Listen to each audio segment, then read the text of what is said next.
honor de presentarles al conferencista de este día, el magíster Rodrigo Palacios, que nos brindará la charla de impactos ambientales de la contaminación por minería industrial, pequeña escala y artesanal en el recurso hídrico subterráneo. Pero antes, daré un breve resumen de la hoja de vida del magíster Rodrigo Palacios. El magíster Rodrigo Palacios fue docente en el Diplomado de Gestión Integral de los Productos Químicos de la Universidad Nacional Autónoma de Honduras. Además, es especialista en minería artesanal y en pequeña escala en proyecto Planet Gold, Honduras. Tiene una estancia corta de investigación en Instituto Federal de Geociencias y Recursos Naturales de Hannover, Alemania. Tiene múltiples investigaciones y es coordinador nacional del proyecto de remediación y eliminación de mercurio en la MAPE-El-Platec. Además, es docente del programa de formación continua en la Universidad Pedagógica Nacional Francisco Morazán. Sin más que agregar, le cedo la palabra al magíster Rodrigo Palacios. Un fuerte aplauso, por favor.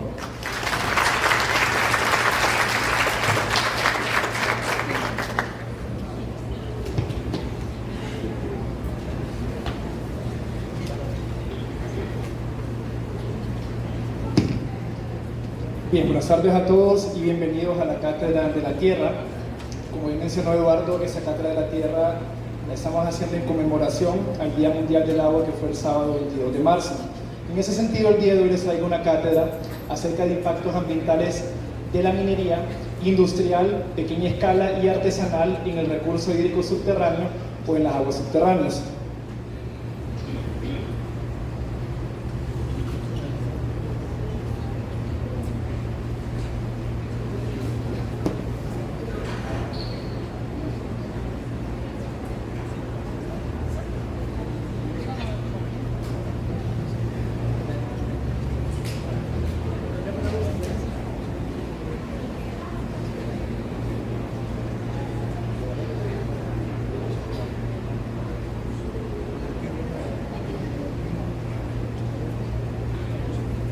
Ok, entonces para que podamos empezar, entremos en calor, vamos a hablar de un par de cifras para recordar en el Día Mundial del Agua. Primero, según la ONU, más de 2.000 millones de personas en el mundo carecen de acceso a agua potable. Recordemos que no es lo mismo tener el agua presente en cantidad y calidad a simplemente tener presente el recurso hídrico. El agua tiene que estar presente en cantidades óptimas y ser potable para que la podamos utilizar para los diversos sectores y también para que no afecte nuestra salud. Se estima que el 80% de las aguas residuales se descargan en el medio ambiente sin un tratamiento adecuado. Eso quiere decir que solamente un 20% de todos los sectores productivos y el agua que utilizamos nosotros también para consumo humano no está teniendo un tratamiento óptimo y puede ser contaminada por aguas residuales. También el acceso a agua potable podría reducir las enfermedades y muertes relacionadas con el agua en un 21%, si se llevara a cabo una disposición adecuada de esas aguas residuales y si el agua pudiera ser potabilizada. Y por último, se estima que más de 800 millones de personas carecen de acceso a servicios básicos de agua potable en todo el mundo. Recordemos que puntualmente en los Objetivos de Desarrollo Sostenible tenemos un ODS que nos habla acerca de agua limpia y saneamiento, y a partir de ahí tenemos un par de metas que tenemos que cumplir. Ahora, estamos hablando acerca de aguas subterráneas, entonces es importante que comprendamos cuál es la porción de agua que podemos utilizar nosotros para consumo humano. Si vemos de un 100% de agua que tenemos presente en nuestro planeta, en la hidrósfera, un 97.5% es agua salada. Eso no quiere decir que no podamos utilizar el agua salada. Sí la podemos utilizar siempre y cuando hay un proceso de desalinización del agua, que es lo que comúnmente se lleva a cabo en los pequeños estados insulares. O sin irnos tan lejos, es lo que se hace, por ejemplo, en Utila, en Roatán, Guanaja y todas esas zonas costeras. Pero es un proceso bastante caro que requiere una planta para tratamiento y no todos los sectores pueden costearlo. Entonces, ¿qué nos deja esto? Un 2.5% de agua dulce. Ok, de ese 2.5%, miremos la composición. 69.7% está en los glaciares. descartado, no la podemos usar. 30% está en los acuíferos. ¿Alguien de aquí ha escuchado la palabra acuífero?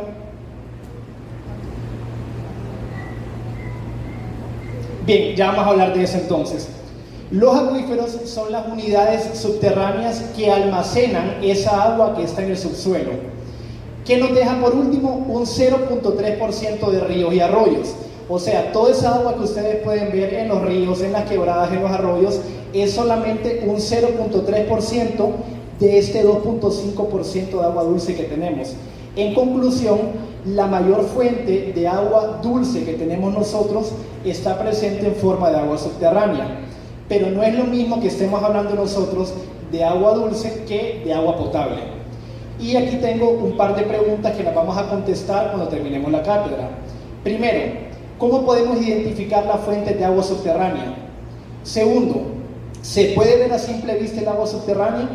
Tercero, ¿dónde se encuentra el agua subterránea? Cuarto, ¿el agua subterránea es eterna? Quinto, ¿el agua subterránea es potable? Sexto, ¿qué pasa si aprovecho el agua subterránea para uso doméstico o industrial? Séptimo, ¿es posible que se contamine el agua subterránea? Y por último, ¿el agua superficial puede contaminar el agua subterránea? Entonces, algo importante que tenemos que hablar aquí es del ciclo hidrológico. Si se recuerdan ustedes, desde las clases que llevaron en primaria de ciencias naturales, se habla de ese ciclo hidrológico. Habla, por ejemplo, de la condensación, de la sublimación, de diversos procesos. ¿Cuál es la importancia de este ciclo para el agua? Primero, el agua que tenemos en el planeta es un recurso que lo hemos interpretado como inagotable. Si bien es cierto, la materia no se crea ni se destruye. ¿Qué es lo que pasa con ella? Se transforma, perfecto. Entonces, en ese sentido, el agua va a seguir siendo agua. Pero tenemos que pensar que el agua, por todo este recorrido que va a tener en este ciclo, va a tener transformaciones, tanto en cantidad como calidad. Al final el agua no se va a perder, pero de nada nos va a servir que tengamos agua si esta agua no va a estar presente en condiciones óptimas para nosotros. Si miramos por aquí, a donde tengo el puntero, van a observar que aparece tierra. Toda esta porción que ustedes ven aquí es el agua subterránea.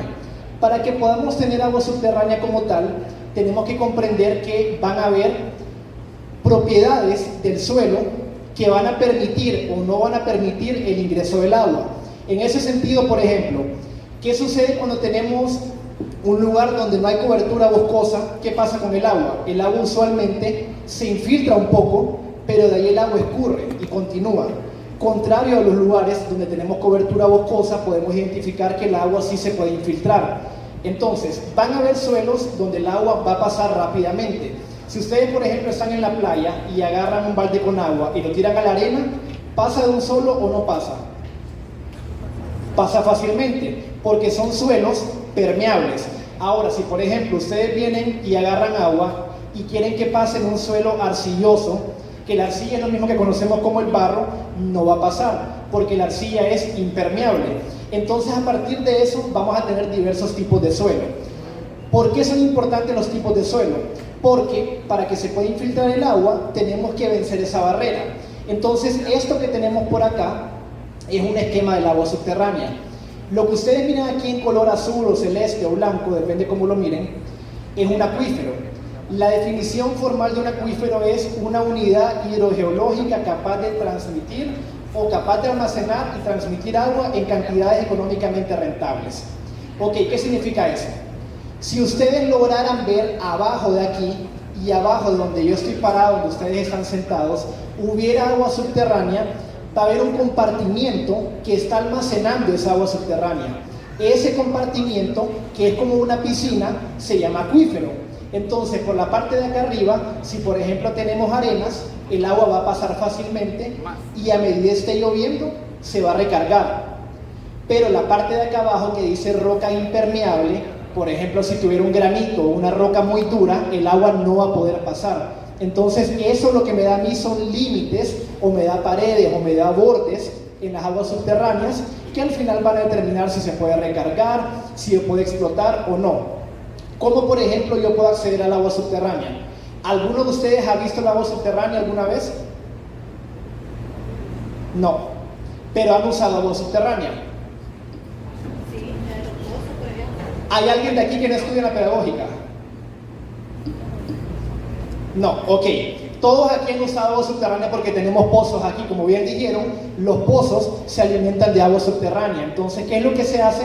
Se puede excavar o se puede perforar para que lleguemos hasta esta porción donde está el agua subterránea. Lo que dice aquí nivel freático es, por ejemplo, si yo estuviera parado en esta mesa y de esta mesa al piso hubiera agua, el nivel freático es la distancia que yo tengo desde donde estoy en la superficie terrestre hasta donde está el agua. Entonces, básicamente, este es un esquema del ciclo hidrológico y de los acuíferos. Lo importante o lo que tenemos que recordar de esto es que siempre el agua va a sufrir modificaciones. Y eso que nos enseñaban en primaria, que el agua se representa como H2O, es meramente una concepción didáctica. ¿Por qué? Porque realmente en la naturaleza no existe ese H2O. H2O es lo que ustedes pueden estar tomando aquí en estos botes. Incluso este H2O va a tener algo más, porque al final van a haber sales que van a estar disueltas. Si ustedes miran los botes, por ejemplo, algunos tienen la composición, dice zinc 0.000 miligramos por litro. Entonces, todas esas sustancias, todos los metales pesados que se van a disolver en el agua hacen que no sea agua pura. Por eso ese H2O del que ustedes les hablaban en primaria no existe, es una concepción didáctica. Aquí, por ejemplo, les puedo mostrar el agua subterránea. Estos son pozos. No se alcanza a ver bien, pero una representación muy clara que ustedes pueden ver en las montañas, que le llaman nacientes o que le llaman manantiales. Los manantiales son fuentes por donde, por un punto, tal cual como por un volcán sale la lava, sale el agua, y ese es agua de origen subterráneo. Hay lugares donde hacen estructuras de captación para esas fuentes para poder aprovecharla. También aquí les tengo un tanque rotoplas, que en esta propiedad, ese tanque rotoplas se está llenando a partir de agua de un pozo perforado. Estas estructuras de piedra que ustedes miran por aquí, están encapsulando el agua subterránea para que se pueda aprovechar en una hacienda. Aquí también les tengo otras fotografías, que después les pueden hacer llegar la presentación para que las puedan ver. Esta es una mina que está ubicada en Macueliza, en Santa Bárbara. Aquí donde tengo el círculo se puede ver el agua subterránea, y esta es otra mina que está ubicada en Quimistán, en Santa Bárbara, donde hubo un túnel donde los españoles explotaron esa mina y extrajeron oro. Si esa mina no estuviera abierta y si yo no hubiera podido entrar a estas minas a ver, realmente no hubiera podido ver el agua subterránea, porque el agua subterránea fluye por el subsuelo. Importante, la velocidad a la cual fluye el agua subterránea es mucho más lenta que la del agua superficial. Los ríos, por ejemplo, ustedes pueden verlo. Uno puede medir cuánto es el caudal de un río o cuánta agua pasa por una sección transversal, o uno puede decir el ancho de este río son 5 metros. Con las aguas subterráneas, si yo no llego hasta aquí, no lo puedo ver. Y eso es lo que hace tan interesante las aguas subterráneas y lo que las hace complejas de estudiar, que prácticamente yo me tengo que estar imaginando qué es lo que está ahí abajo.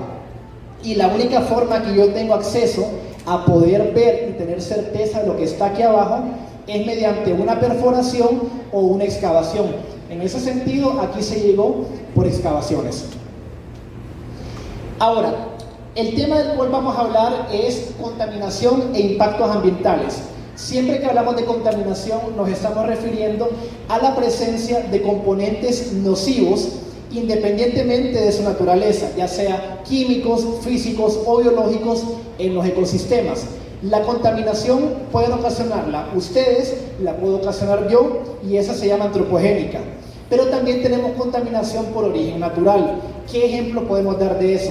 Por ejemplo, cuando tenemos erupciones volcánicas, en las erupciones volcánicas hay gases que se están emanando. Hay dióxido de carbono, hay gases de sulfuro, también hay mercurio. Entonces, todo eso es contaminación que proviene de origen natural. Contaminación que se da por la geología que tenemos en un lugar, por el suelo en el cual yo estoy, y eso en algún momento sale a la tierra. ¿Qué me va a determinar a mí si algo es contaminación o no?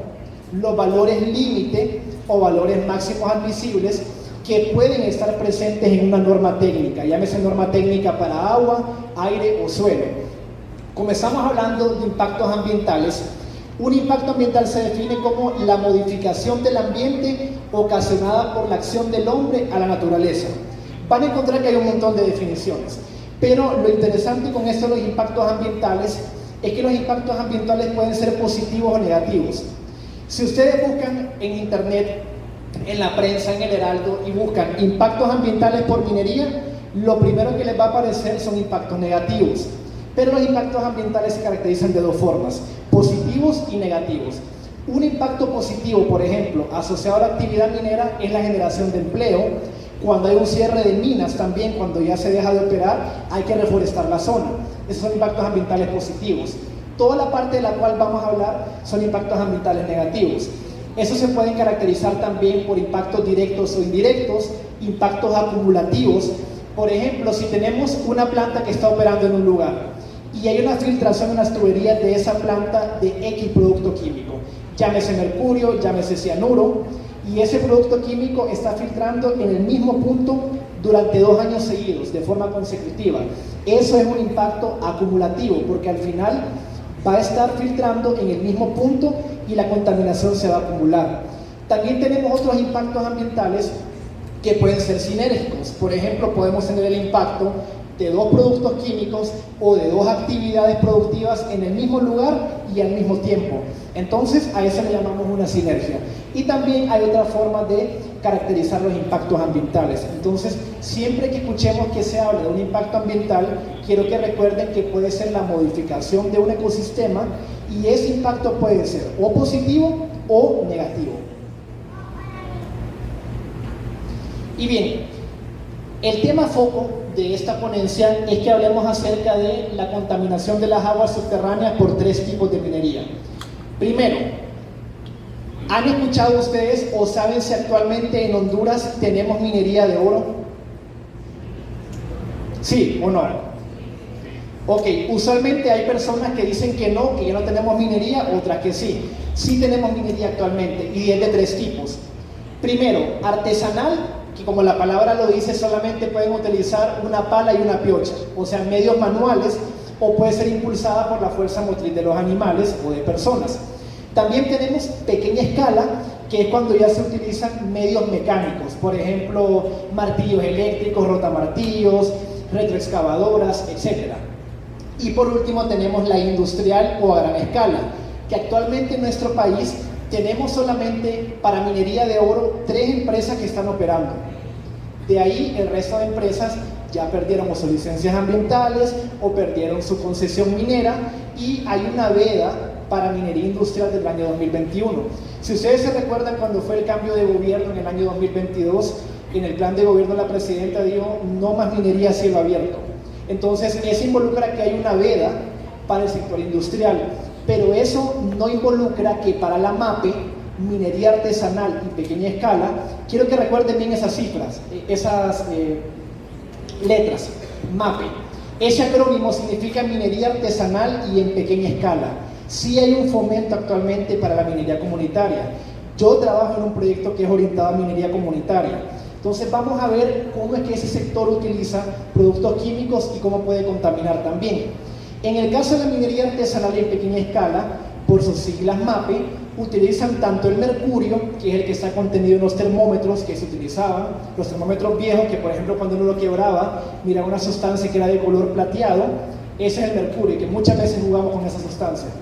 También está el cianuro, y a nivel industrial se utiliza o hay contacto con el mercurio cuando compran relaves o colas que han sido contaminadas con mercurio, y para beneficiarlas o recuperar el oro utilizan cianuro.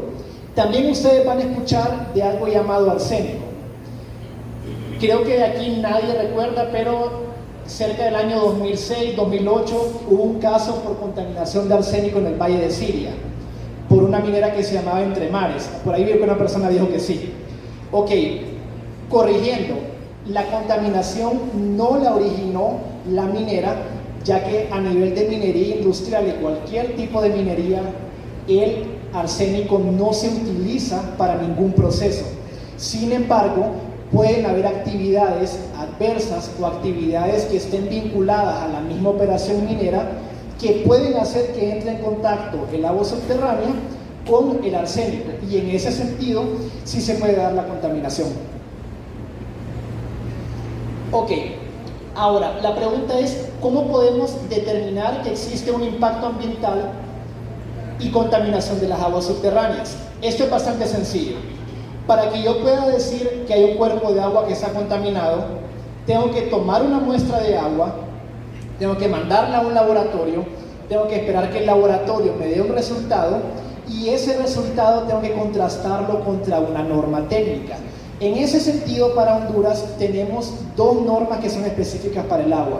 Tenemos una que se llama Norma Técnica para Calidad del Agua Potable y tenemos otra que se llama Norma Técnica para Descarga de Aguas Residuales a Cuerpos Receptores y Alcantarillado. Cuando estamos hablando de un cuerpo receptor, ¿a qué nos estamos refiriendo? ¿Qué idea les puede dar eso?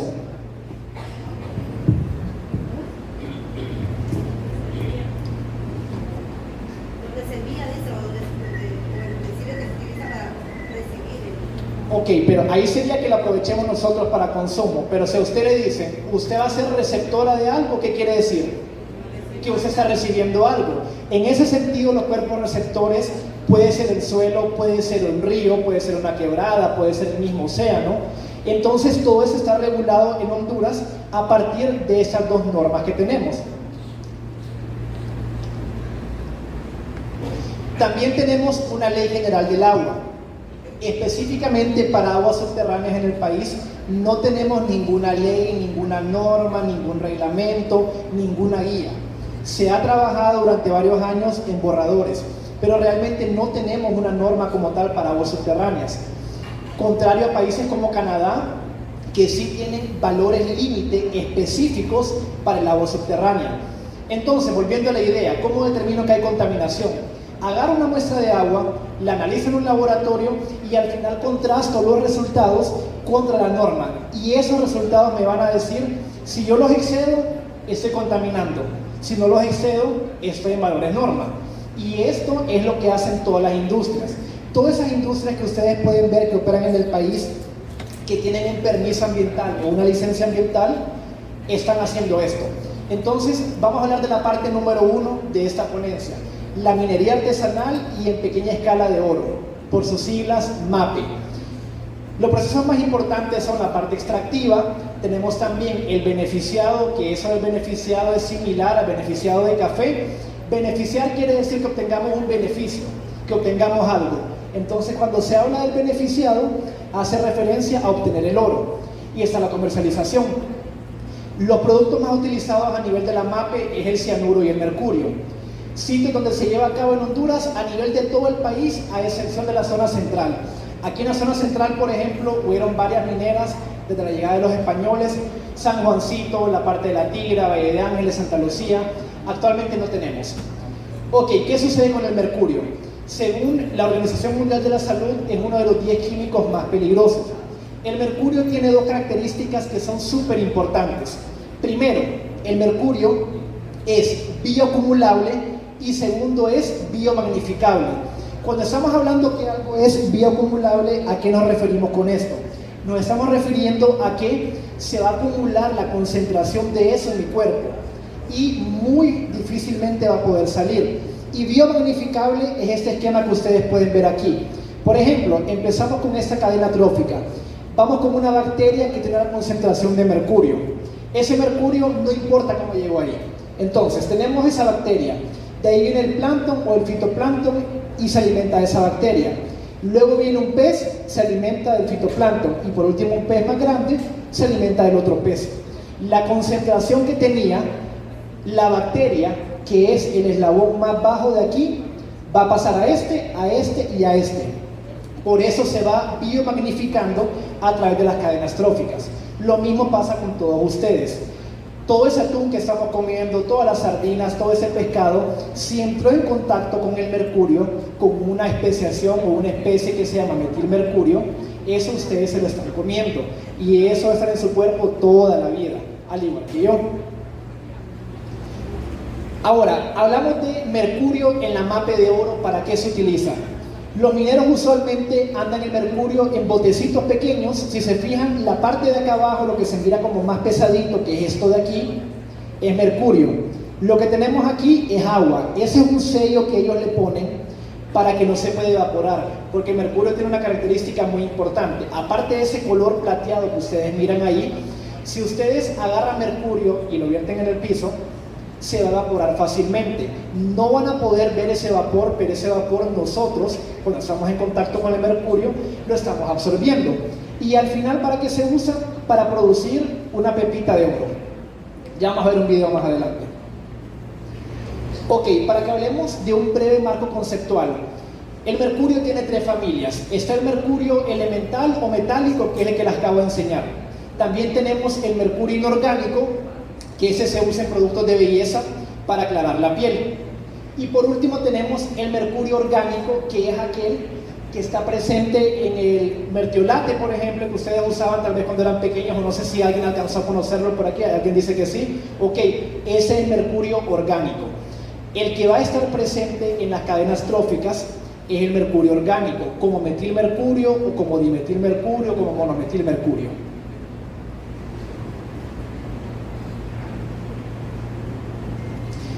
Hay una enfermedad que se llama enfermedad de Minamata. Esa enfermedad fue descubierta en Japón entre la década de los años 50 a los años 70.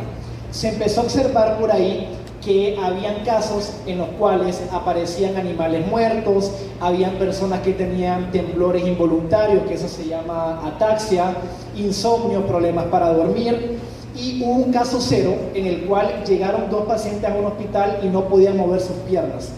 Entonces, a partir de eso, ¿qué sucede? El gobierno de Japón empieza a investigar y empieza a ver qué es lo que está pasando. Y se da cuenta que hubo una empresa que hizo vertidos de forma descontrolada en la bahía de Japón, y por consecuencia de eso se crea un convenio que se llama Convenio de Minamata sobre el mercurio, que ya lo vamos a ver. Ok, ¿qué otros efectos hay? Por ejemplo, cuando tenemos un cuerpo de agua y tenemos plantas que están ahí, el mercurio puede retardar el crecimiento, puede evitar la respiración celular, puede generar la muerte de las plantas, también daños en los cloroplastos. Si se recuerdan, los cloroplastos es aquella parte que está en la hoja de la planta, que es donde ocurre la fotosíntesis. Y al final, si no ocurre fotosíntesis, la planta no puede alimentarse, no puede producir su alimento, por ende muere.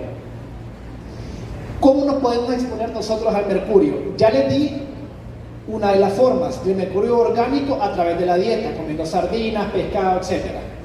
También tenemos el mercurio inorgánico. En el caso del mercurio inorgánico, si ustedes se aplican en la piel algún producto que tenga sales de mercurio, el mercurio entra en contacto con ustedes. Y por último tenemos el mercurio elemental. Ese mercurio que vamos a encontrar en los cuerpos de agua en forma de bolitas es el mercurio elemental. ¿Por qué en forma de bolitas? El mercurio tiene otra característica y es insoluble en agua. Eso quiere decir que ustedes lo pueden meter a una licuadora, lo pueden estar licuando 24 horas y el mercurio nunca se va a disolver en el agua porque es insoluble en el agua. Entonces, ¿cuál es la idea que estemos hablando de esto? Si el mercurio al final no se disuelve en agua, ¿cuál es el punto de esto? Que el mercurio se va a transportar. Recuerden que tenemos un ciclo hidrológico. En ese ciclo hidrológico van a haber transformaciones del agua. También el mercurio se va a transformar. A altas temperaturas, ¿qué pasa con el mercurio? Sube y se volatiliza, pero no va a quedar siempre en la atmósfera. Otra vez va a volver a caer y les puede caer a ustedes, puede caer en un cuerpo de agua. Ese es el punto del que estemos hablando del mercurio. Particularmente con ese estudio o el caso de Minamata. Si alcanzan a ver la fotografía que está aquí abajo, estas dos cosas que aparecen aquí son brazos de una persona. Son malformaciones que tuvo una persona por ese caso de contaminación. Había una empresa que se llamaba Chiso en la prefectura de Kumamoto, en Japón, en la bahía de Minamata, que ellos producían algo que se llama acetaldehído. El acetaldehído se utiliza como un colorante, como un preservante, o tiene otros usos a nivel industrial. Entonces, esa empresa ocupaba el mercurio como una materia prima. Ellos empezaron a generar descargas no controladas en el cuerpo receptor. En este caso, en la bahía de Japón, ¿quién sería el cuerpo receptor? El agua y también las personas. Súper. Entonces, el primer caso se registra en el año 1956.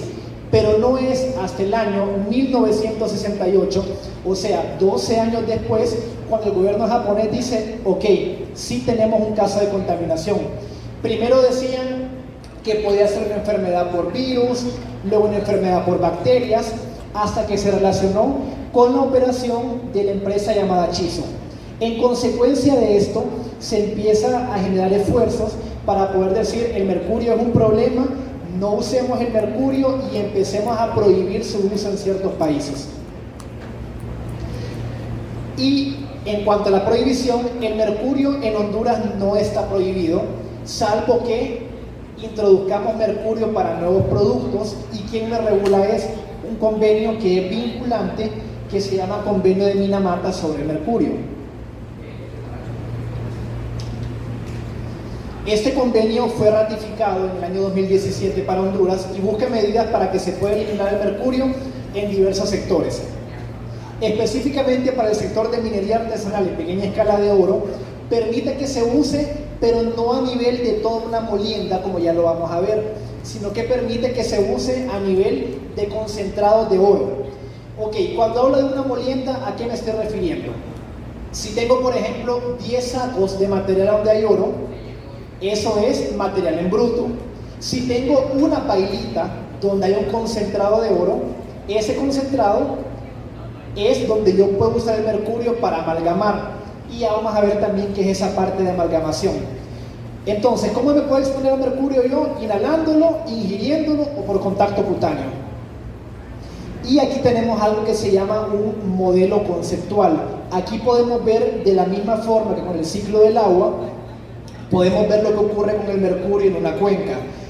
Hay una circulación global, ese mercurio se puede depositar, un organismo también puede entrar en contacto con él, como el plancton que dice por aquí. Un pez puede comer ese plancton, luego puede pasar un águila por ese lugar, se puede comer el pez, y a partir de ahí la concentración se empieza a acumular en el cuerpo de uno y se empieza a hacer más grande. Cuando hablamos que se hace más grande, quiere decir que lo estamos biomagnificando. Y también por aquí podemos ver lo que aparece acá al final en color amarillito, son vertidos de la minería artesanal en pequeña escala. Aquí les voy a mostrar a continuación un video de a nivel de la MAPE o artesanalmente cómo se muele el material que sale de una mina. Pensemos en el ciclo. Hay mineros que trabajan en una mina, ellos sacan 10 sacos. En esos 10 sacos va a haber oro. Pero ese oro no es el mismo oro que ustedes pueden ver en el río Guayabe, por ejemplo, que está como pepitas.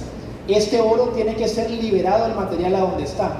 Entonces, ¿qué es lo que hacen ellos? Empiezan a moler el material en estos molinos artesanales que se llaman rastras.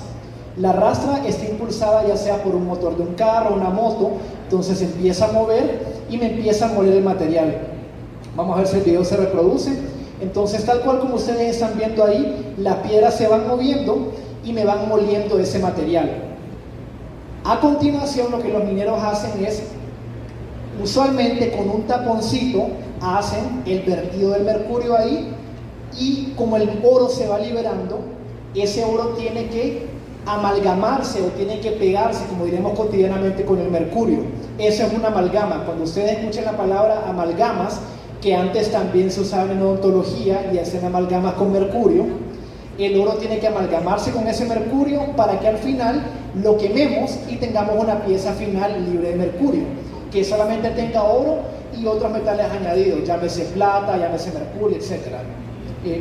Plata, cobre, hierro o cualquier otro.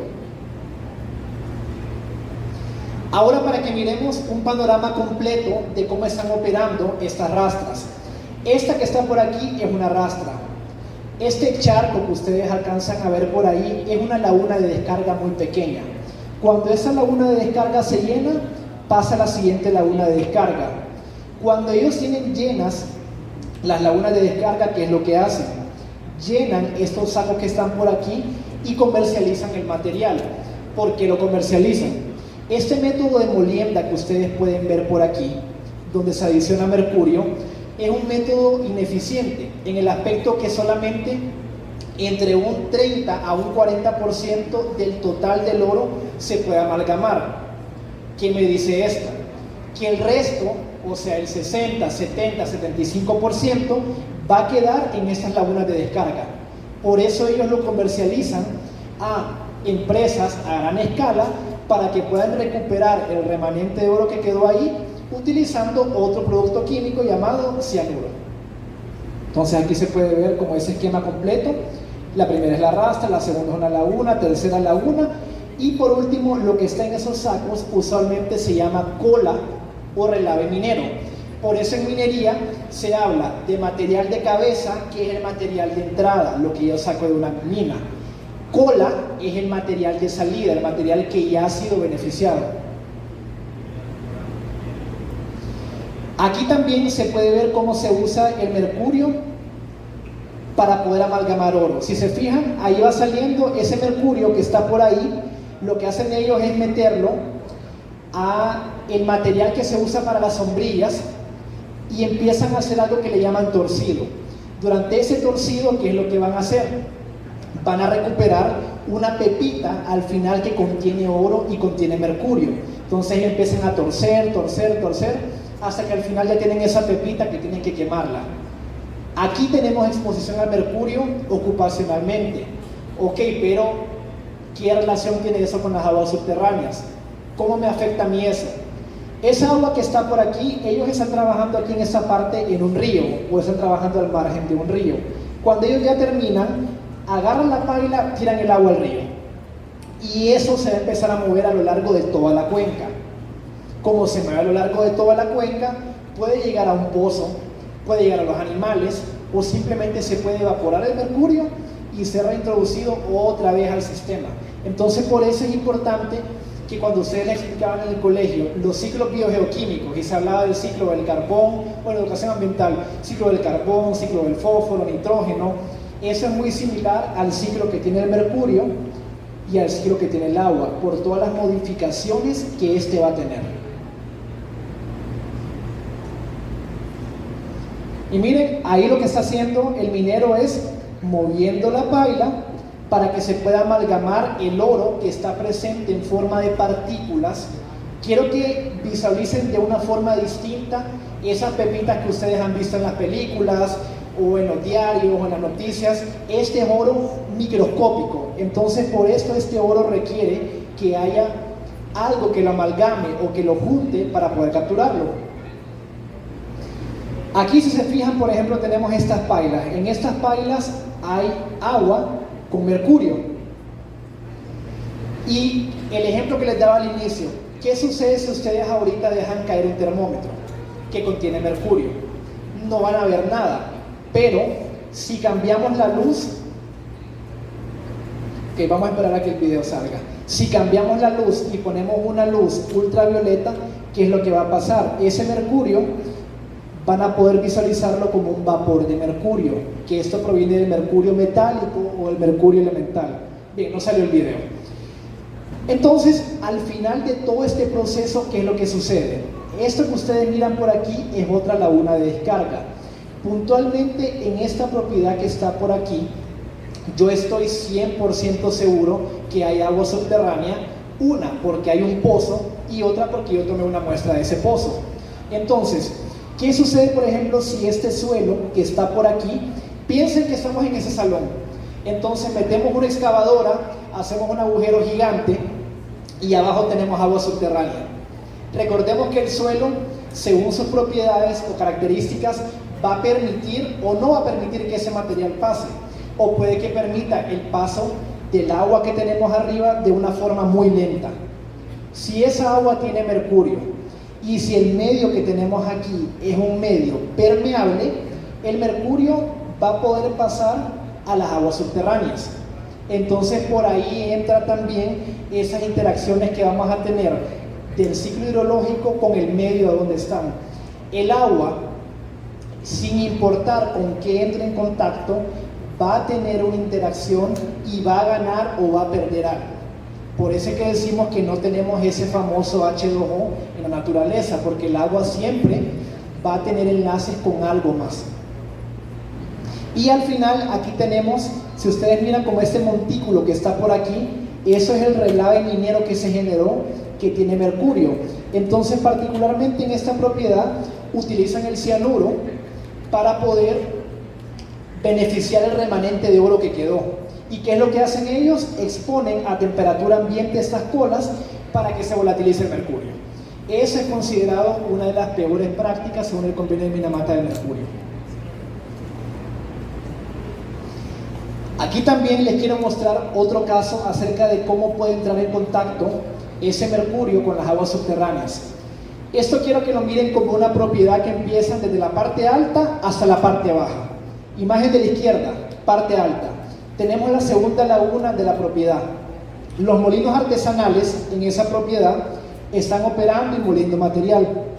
El agua que es descargada pasa a esta laguna. Una vez que se ha llenado esta laguna y alcanza su máxima capacidad volumétrica, pasa a la segunda laguna. De la segunda laguna tendría que pasar a una tercera, pero no hay más lagunas en esa propiedad.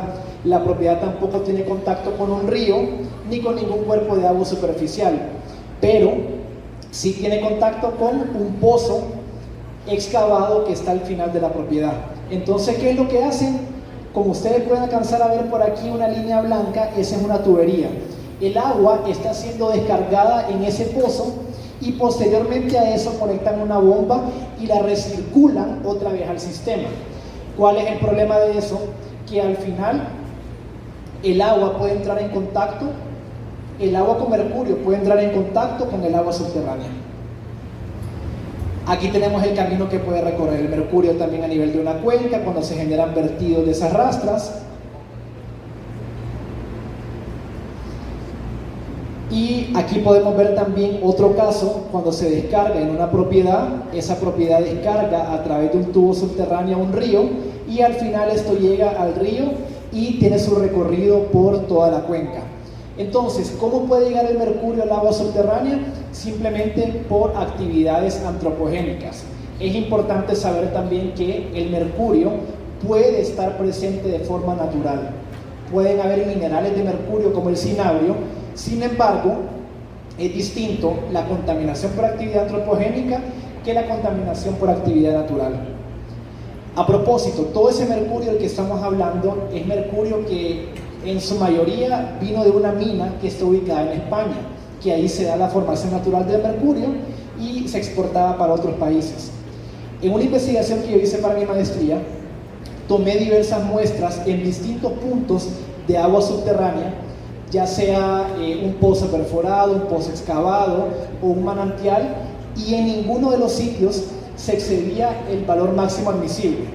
Esto quiere decir que no hay contaminación de aguas subterráneas, pero por el simple hecho de que yo tenga un valor aquí, aunque sean valores muy ínfimos o muy pequeños, me indica que sí se está contaminando el cuerpo y que al final ese valor que aparece ahí, algún determinado organismo va a entrar en contacto con él y se puede bioacumular o se puede biomagnificar. Hay otros impactos también que se relacionan a la actividad. Por ejemplo, cuando los mineros entran a las minas usualmente están inundadas. Entonces, ¿qué es lo que hacen? Tienen que bombear todo el agua que está adentro de la mina hacia afuera para poder meterse. Esa es agua que no se aprovecha, agua que no se va a recuperar y agua que perdemos nosotros. Y al final vamos a introducir brevemente el cianuro.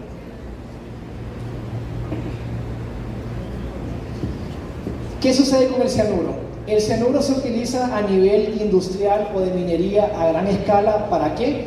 Para poder recuperar el oro. La diferencia que tenemos a nivel industrial es que el cianuro se utiliza únicamente para broza o para el material de entrada. No se va a usar a nivel de colas.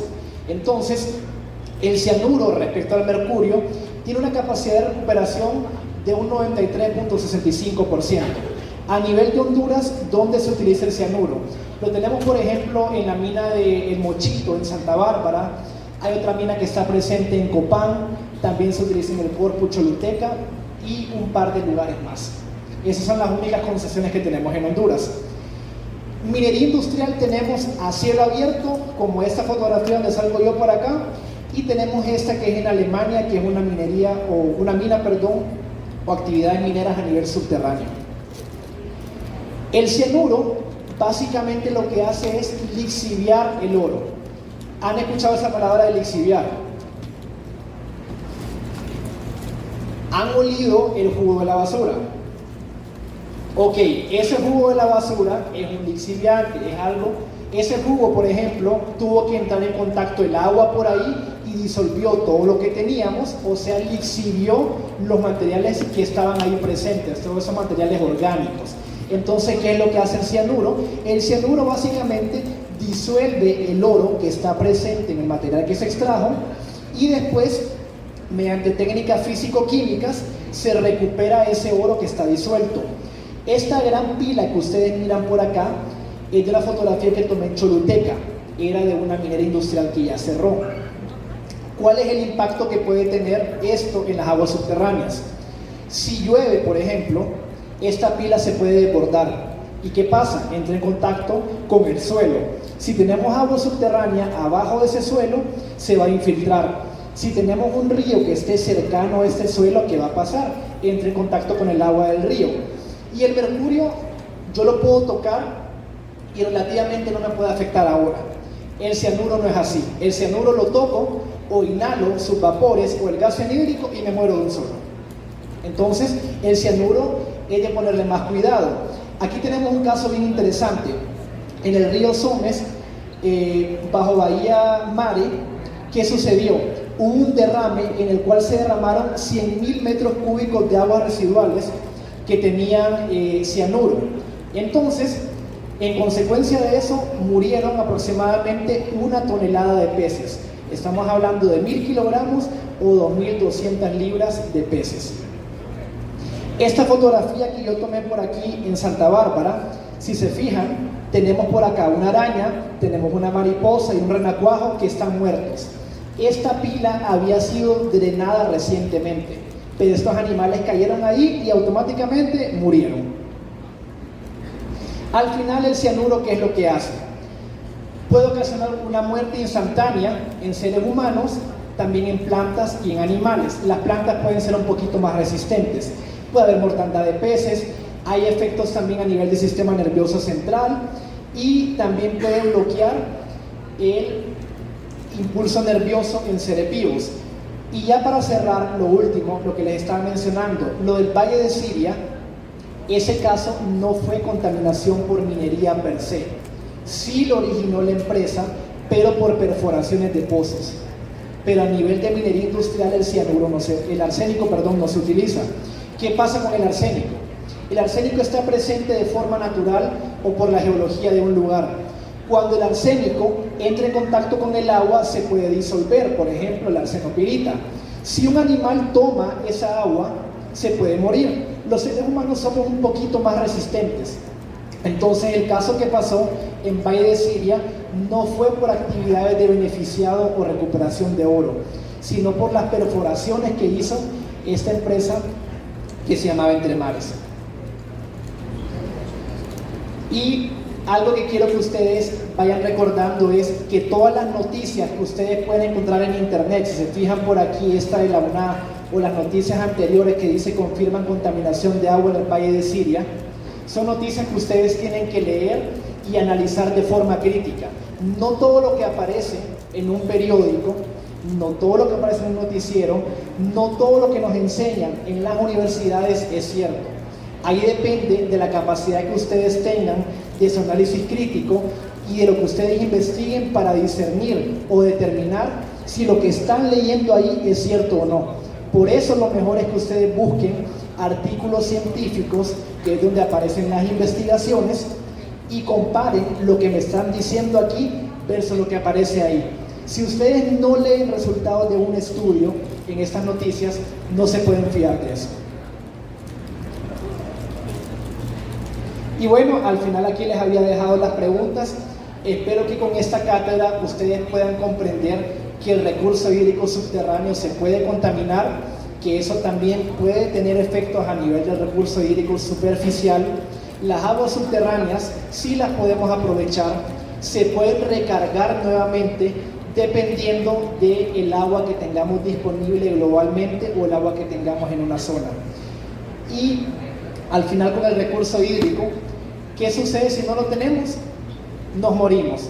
No existe ningún ser vivo, a excepción de unos osos de agua que se llaman tardígrados, que sí pueden vivir sin agua durante cientos de años. En el caso nuestro no, y no hay ninguna industria productiva que pueda funcionar sin el recurso hídrico.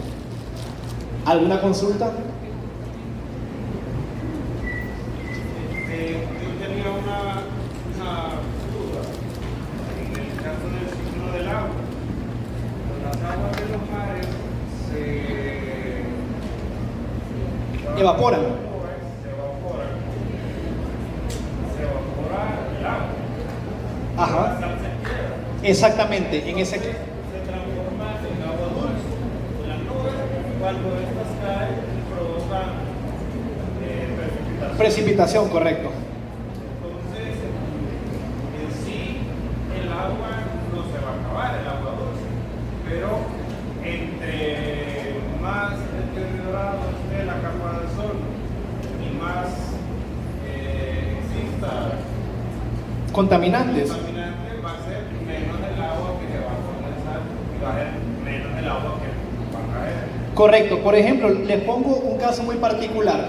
¿Qué sucede si yo quiero darles a ustedes agua con este bote para todos los que están aquí? No me va a gustar, porque el agua va a estar presente en calidad, presuntamente, pero no está presente en cantidad.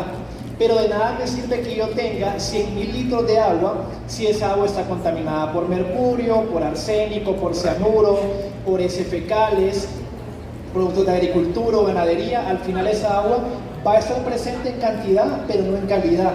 Entonces, una lección aprendida para el día de hoy es que recuerden que el agua tiene que estar presente tanto en cantidad como en calidad para que sea óptima para nosotros como seres humanos.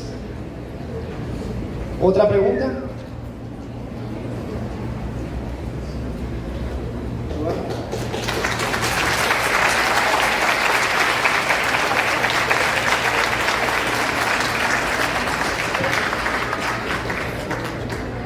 Muchísimas gracias por su conferencia, Magister Rodrigo. Y es muy importante conocer cómo la minería contamina nuestra agua aquí en Honduras, ¿verdad? Fue un gusto contar con su presencia. Como muestra de agradecimiento tenemos un diploma que daré lectura. El diploma dice: Universidad Pedagógica Nacional Francisco Morazán, Facultad de Ciencias Básicas, Departamento de Ciencias Naturales, otorga el presente diploma de reconocimiento a Magister Rodrigo Palacios por su valiosa participación en el desarrollo de la conferencia Impactos Ambientales en la contaminación por minería industrial, pequeña escala y artesanal en el recurso hídrico subterráneo, realizado en el marco del programa educativo Cátedra de la Tierra, Dr. Gonzalo Cruz Calderón, extendido en la ciudad de Tegucigalpa los 25 días del mes de marzo del 2025. Firma la Magíster Alba Rosa González, decana de la Facultad de Ciencias Básicas, y la Magíster Zoila Maribel Moncada, jefe del Departamento de Ciencias Naturales. Hacemos la entrega del diploma.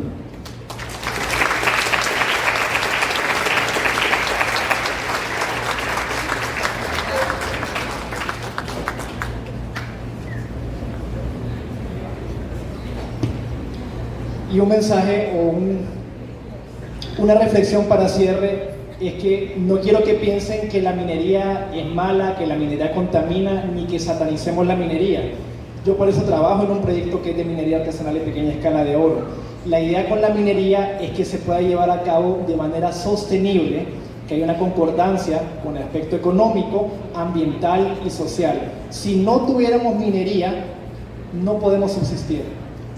Todos los sectores productivos dependen al final de una u otra medida de la minería. Entonces, quiero que se lleven esa idea, y es que la minería, si se trabaja de forma responsable, controlada y amigable con el ambiente, no va a generar muchos impactos, o los impactos ambientales van a ser mínimos.